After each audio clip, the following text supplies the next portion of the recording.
Pemirsa, dua pencuri mobil babak belur usai diamuk massa di Jalan Bintang, Kota Medan, Sumatera Utara. Pelaku yang berusaha kabur sempat menabrak puluhan motor sebelum akhirnya berhasil diringkus.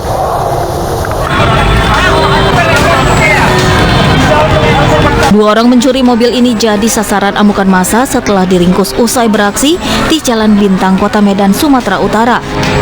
Pelaku dihajar massa karena sempat kabur dan menabrak sejumlah motor dalam pelariannya. Setelah berhasil dikejar warga, pelaku pun diringkus dan menjadi sasaran kemarahan warga. Akibat amukan warga, mobil yang dikendarai pelaku rusak parah, sementara pelaku babak belur. Dia dari pajak Sunggal udah nabrak mobil, Bang. Jadi begitu dia udah nabrak mobil, guguk dikejar massa, diteriak maling sampai ke Simpang Patriot, nabrak lagi kereta, ada 10 kereta yang tabraknya. Begitu ditabraknya yang terakhir, mobil itu langsung macet, mati total. Disitulah dia mau massa, Bang.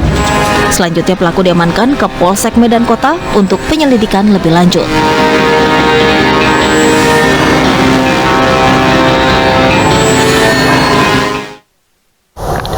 Pemirsa, pasca kebakaran pabrik pupuk di Demak, Jawa Tengah, asap masih mengepul dari bangunan yang terbakar.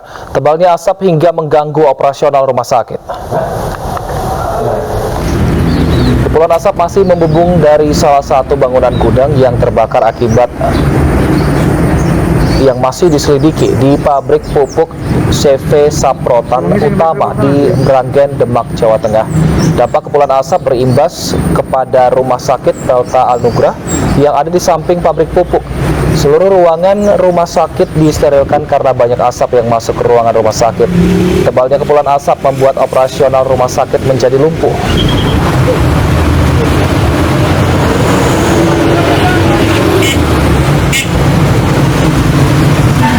Dampak dari kebakaran pabrik pupuk di Demak, Jawa Tengah, 74 pasien Rumah Sakit Pelita Anugrah Meranggen dievakuasi. 11 diantaranya adalah bayi yang baru lahir.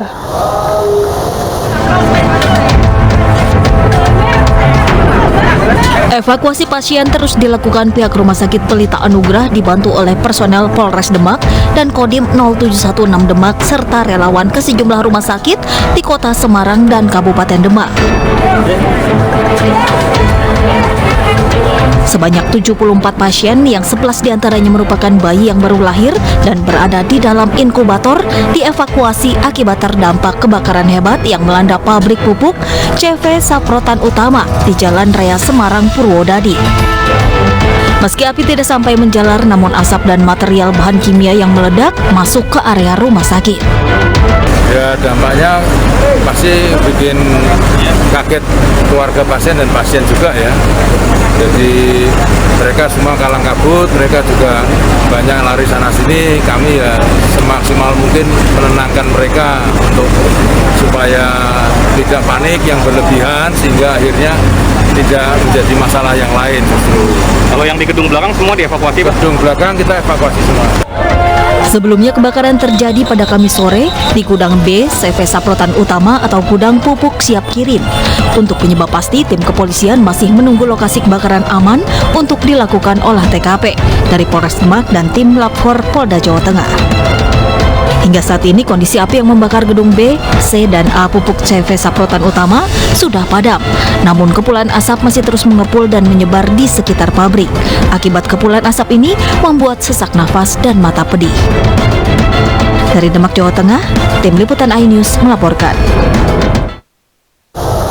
Pemirsa, polisi menemukan 2 sepeda motor yang diduga digunakan para pelaku penembakan istri TNI di Semarang, Jawa Tengah. Para pelaku sempat mengganti warna sepeda motornya untuk mengelabui polisi.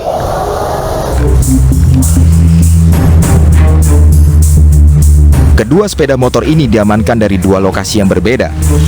Sepeda motor Kawasaki Ninja diamankan di sebuah rumah di Ngadirguk, Kecamatan Mijen, Kota Semarang. Sementara sepeda motor Matic diamankan dari sebuah rumah di wilayah Sayung, Kabupaten Demak. Para pelaku sempat mengganti warna sepeda motornya untuk mengelabui petugas kepolisian. Polisi meyakini sepeda motor tersebut adalah sepeda motor yang digunakan untuk menjalankan aksi penembakan karena ditemukan di rumah salah satu rekan komplotan pelaku. Kapolres Tabes Semarang Kombes Pol Irwan Anwar mengatakan polisi sudah mengidentifikasi pelaku penembakan. Sementara 2 proyektil dan selongsong peluru yang ditemukan masih dalam penyelidikan forensik untuk mengetahui jenis senjata yang digunakan. Semua sudah diserahkan ke laboratorium forensik. Nanti secara teori balistik nanti akan diuji.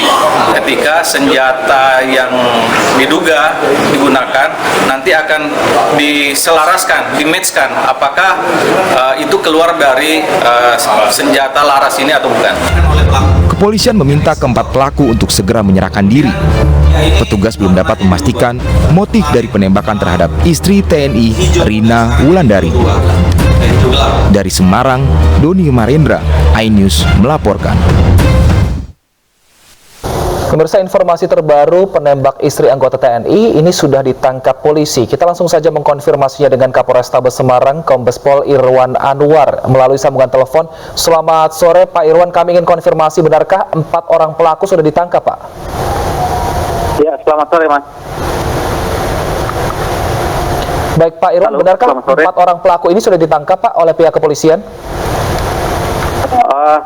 Jadi pasca kejadian atau di hari kelima setelah kejadian ini, tim gabungan yang dibentuk antara Polda Jawa Tengah dan Kodam Diponegoro telah berhasil mengamankan atau menangkap salah satu pelaku lapangan yang tugasnya sebagai eksekutor yang melakukan penembakan langsung.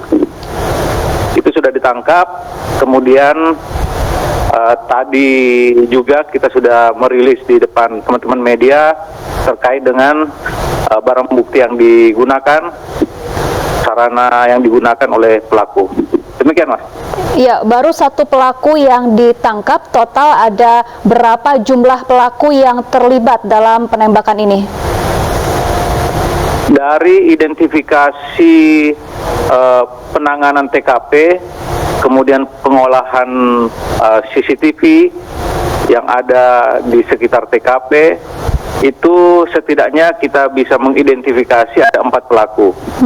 Dari 4 pelaku ini, 1 sudah ditangkap yang bertugas sebagai eksekutor yang melakukan penembakan langsung kepada korban. Demikian, Pak. Dari hasil pemeriksaan, siapa otak di balik tindakan ini, Pak? Ya, jadi pada kesempatan ini sekali lagi kami menyampaikan bahwa pada rilis hari keempat kemarin kami sudah menyimpulkan terkait dengan motif, menyimpulkan terkait dengan modus dan mengidentifikasi pelaku. Oleh karena itu kami berharap para pelaku ini segera menyerahkan diri, ya. Dari setidaknya 4 pelaku, 3 yang masih melarikan diri, yang masih bersembunyi, segera menyerahkan diri. Kemudian otak pelakunya juga sudah jelas, silahkan menyerahkan diri kepada tim yang sudah dibentuk oleh Polda Jawa Tengah dan Kodam Diponegoro. Demikian, Mas. Ya, Pak Irwan, apakah pelaku dengan korban ini saling kenal? Secara detail mungkin nanti kita akan beberkan atau kita sampaikan setelah secara komplit, secara lengkap tersangka itu sudah kita amankan semua. Nanti akan kita rilis selengkap-lengkapnya dan sejelas-jelasnya kepada publik pada kesempatan berikutnya, Mas. Baik, kami nantikan penangkapan 3 pelaku lagi yang masih dikejar oleh pihak kepolisian. Terima kasih Kapolres Tabes Semarang, Kombes Pol Irwan Anwar telah bergabung bersama kami di iNews Sore. Sehat selalu, Pak. Kita ke informasi lainnya, pemirsa. Isu PDI Perjuangan melarang Gubernur Jawa Tengah Ganjar Pranowo untuk keluar kota muncul ke publik. Larangan itu diduga untuk mencegah manuver Ganjar terkait Pilpres 2024.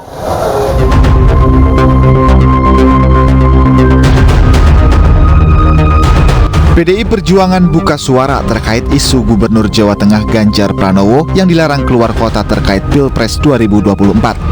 Sekjen PDI Perjuangan Hasto Kristianto mengatakan tidak pernah melarang Ganjar Pranowo untuk berkampanye.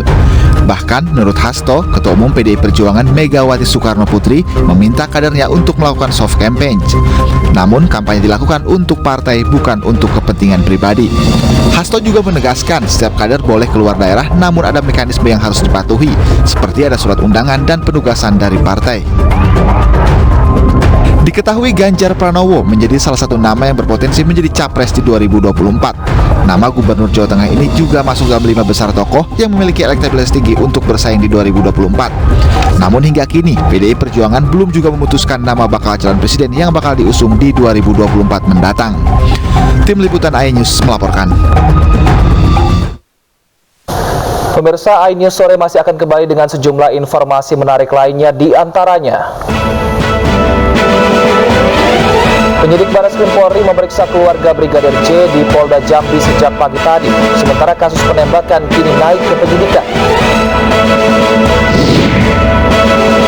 KPAID Tasikmalaya, Jawa Barat melindungi keluarga anak yang meninggal dunia karena depresi dibully selama penyelidikan kasus.